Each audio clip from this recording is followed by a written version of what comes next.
पायों का शोरबा, बहुत ज़बरदस्त अमाउंट में कोलेजन उसके अंदर मौजूद होता है, तो कोशिश करें पायों का शोरबा जो है हफ्ते में 2 बार इस्तेमाल किया जाए। उसमें तरियां नहीं डालनी तेल के बगैर। उसके बाद दूसरी चीज़ ये है कि विटामिन सी वाले फूड्स, विटामिन सी वाले फूड्स के अंदर पॉलीफिनोल्स और कार्टियोनाइड्स मौजूद होते हैं, जो क्या करते हैं कि आपको एंटी एजिंग तौर पे आपके जिस्म में काम करते हैं, एंटी कैंसरियस तौर पे काम करते हैं, आपकी एनर्जी को बेहतर रखने में हेल्प करते हैं।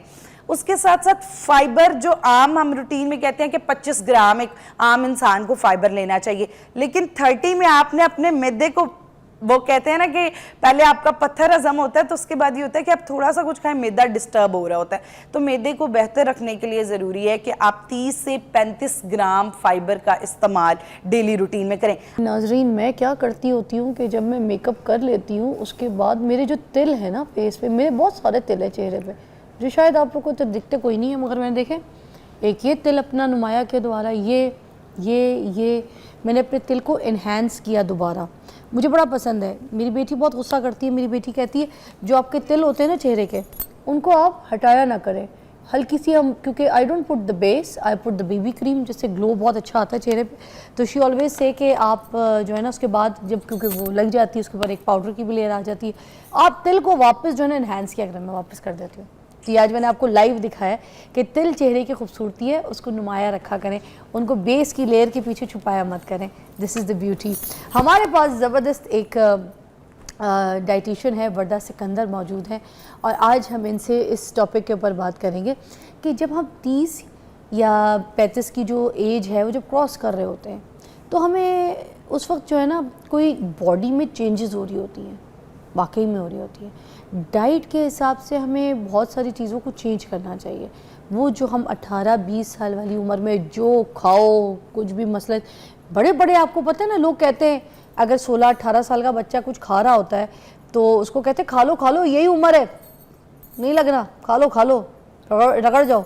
हम हमेशा छोटे बच्चों को कह रहे होते हैं 16-17 साल, यही हम 30-35 के बाद के जो लोग होते हैं उनको ये नहीं कहते कि रगड़ जाओ यही उम्र है। क्यों?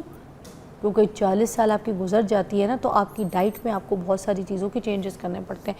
फॉर एग्ज़ाम्पल जो कार्बोहाइड्रेट्स है, जो शुगर प्रोड्यूस करता है आपकी बॉडी में से, वो आपको थोड़ा सा माइनस करना पड़ता है, ठीक है। कोई ऐसी चीज़ें जैसे कुछ लोगों को दूध के बाद बड़े मसले शुरू हो जाते हैं, कुछ ऐसी चीज़ें जो उनको बाद में पता चलती हैं वो उनको अपनी डाइट में से माइनस करने पड़ जाते हैं। आपको जो है ना वाइटामिन्स को बढ़ाना पड़ता है, मतलब आपने 30-40 के बाद जो है अपनी बॉडी में वाइटामिन्स की इंटेक ज़्यादा करनी है, मगर वो वाइटामिन्स की इंटेक कर नहीं पाते क्योंकि कार्बोहाइड्रेट ज़्यादा ले रहे होते हैं, कार्ब ज़्यादा ले रहे होते हैं। अच्छा, तीसरा एक और जो मेन मसला ये आता है कि जब इंसान 30 और 40 साल की उम्र में पहुंचता है ना, तो उस वक्त उसको पानी की शदीद ज़रूरत होती है। जैसे जब बच्चा छोटा होता है तो उसको प्यास ज़्यादा लगती है, मगर वो पानी कम में भी गुजारा कर लेता है, पानी कम पीता है, उसको पानी इतना नहीं चाहिए होता है। उसके बाद जब एज बढ़ रही होती है तो बड़ा जब इंसान हो जाता है उसको प्यास कम लगती है, मगर उसको पानी ज़्यादा चाहिए होता है। तो फिर आप ये देख लें कि जवानी में तो इंसान 3-3 4-4 रोटियां भी खा जाते हैं, मगर जब 40 साल बंदा क्रॉस करता है ना, तो फिर आपको मसले शुरू हो जाते हैं, या आपको रोटियां चपातियां भी अपनी कम करनी पड़ती हैं। तो इसके लिए क्या करना है, क्या रूटीन है, व्हाट डूज एंड डोंट्स हैं, हम पूछेंगे वर्दा सिकंदर से। या द लेडी स्लायू, thank you so much for having me. And Fiza, you are the host जिसकी एनर्जी आती है ना, हम लोग भी फॉरन एनर्जेटिक और अलर्ट हो जाते हैं। यस, दैट्स द एनर्जी जो लेट 30s में होनी चाहिए। And this is all because of good nutrition, fitness and management. And that's my good friend. Yes, you are my good friend. चलो जी, अब हम बात करेंगे कि 30-35 के बाद सबसे पहले तो आप मुझे बता दीजिए कि हम कौन सी गलतियां कर रहे हैं, ठीक है। फिर हम इस पे कौन सी चीज़ें माइनस करनी है बाद में बात करें। हम कौन सी गलतियां कर रहे हैं अभी जो कर रहे हैं?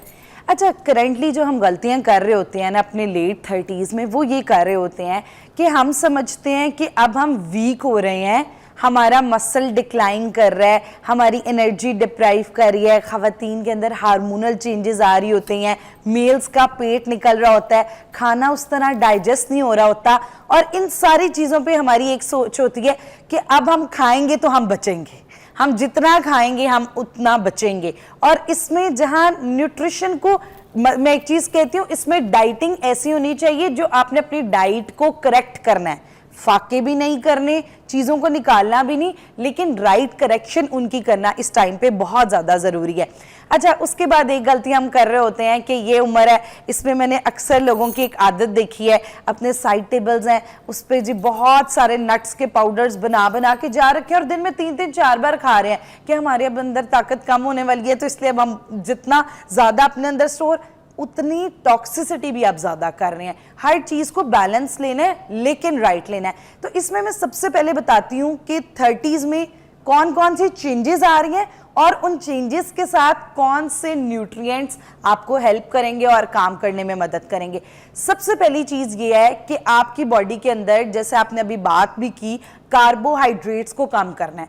कार्बोहाइड्रेट्स को क्यों कम करना है? जिस्म के अंदर हार्मोनल चेंजेस हो रही हैं, इंसुलिन रेजिस्टेंस के होने का चांस बढ़ जाता है। उसके साथ साथ दूसरी चीज़ ये होती है कि अब हमारे जो स्टोर्स होते हैं ना, जो हमने खा खा के अपने अंदर स्टोर्स बनाए होते हैं, वो स्टोर्स यूटिलाइज होने लग जाते हैं। अब वो स्टोर्स जब यूटिलाइज होते हैं, अब हमें उन्हें यूटिलाइज होने देना चाहिए बजाय के ऊपर से और स्टोर्स क्रिएट करने के। उसके बाद दूसरी चीज़ ये होती है, स्किन ढलने लग जाती है, स्किन रिजुविलेट करने लग जाती है। तो उसके लिए क्या होता है कि जैसे हम कहते हैं कोलेजन बहुत ज़रूरी है, आपने अपना कोलेजन एश्योर करना है। उसके साथ दूसरी चीज़, हजम करने के मसले जो आ रहे होते हैं उसमें आपने फाइबर कॉर्पोरेट करना है। और उसके साथ जो अब एक और मसला होता है, घुटने और जॉइंट्स का मसला बहुत ज़्यादा होता है। तो इसमें बहुत ज़्यादा नहीं आपने खाना, ठीक खाना है। अब ठीक खाने की तरतीब क्या होती है, तो उसमें मैं आपको एक डाइट प्लान बता देती हूँ जो लेट 30s में लोग फॉलो कर सकते हैं, क्योंकि ऐसे मैं बताऊंगी तो उन्हें इतनी समझ नहीं आएगी। अच्छा। अब लेट 30s में आपको डाइट प्लान बताने से पहले एक चीज़, add supplements in your diet. इस टाइम में सप्लीमेंट्स ऐड करना बहुत जरूरी हो जाता है। 30-40 की एज में सप्लीमेंट्स इज नेसेसरी। डाइट के साथ आपने सप्लीमेंट्स ऐड करने हैं, वो इसलिए क्योंकि कुछ न्यूट्रिएंट्स की रिक्वायरमेंट हमारे अंदर बढ़ जाएगी।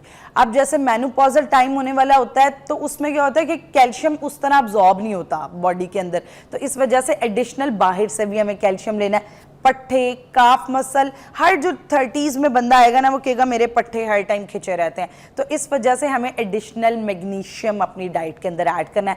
विटामिन डी आपका कहीं से पूरा नहीं होगा, आपको विटामिन डी का सप्लीमेंट ऐड करना है। अब्जॉर्प्शन जो होती है ना जिस्म के अंदर, वो अफेक्ट हो जाती है और डाइट से वो चीज़ें पूरी नहीं हो पा रही होती, तो इसलिए एक तो मैग्नीशियम का सप्लीमेंट ऐड करना है।